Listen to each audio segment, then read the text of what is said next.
Tributes to Seamus Heaney were led by the President, a poet, honouring a man he'd known for more than 40 years. It was like as if there was somebody who could open all the windows, past and present and distant and near. And it was all done with such grace, as if, in fact, that kind of scholarly capacity, that kind of emotional capacity, and that sheer brilliance in relation to the use of the word could be carried so lightly. An Taoiseach Enda Kenny spoke of the great sorrow his death brought to Ireland, to language and to literature, saying Heaney belonged in the great literary pantheon with Joyce, Yeats, Shaw and Beckett. While former US President Bill Clinton described Seamus Heaney as a powerful voice for peace and our finest poet of the rhythms of ordinary life.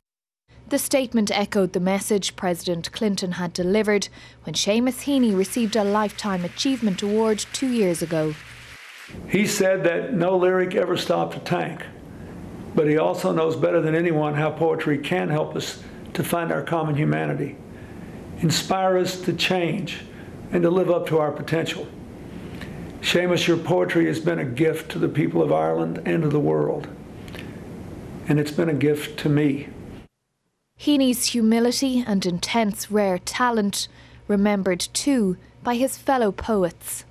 Seamus had the gift of visibility, that he was an extremely popular poet, that the world in a sense was aware of his existence in a way that it usually isn't. The only other modern Irish poet that Seamus could be compared to is Yeats. He understood that the poetry was a gift, and he respected the gift. He knew the gift, it came from elsewhere, and he understood that his duty was to immerse himself in the craft so as to do justice to the gift. He was marvellous fun. We spent far too much time as young men in the Wellington Park Hotel with pints and whiskey. Fond memories also at Queen's University in Belfast. Seamus Heaney came to prominence as a student there in the 60s, and now there's a poetry centre in his honour. The best tribute to Heaney is the vibrancy of a poetic scene, both here and in the island of Ireland.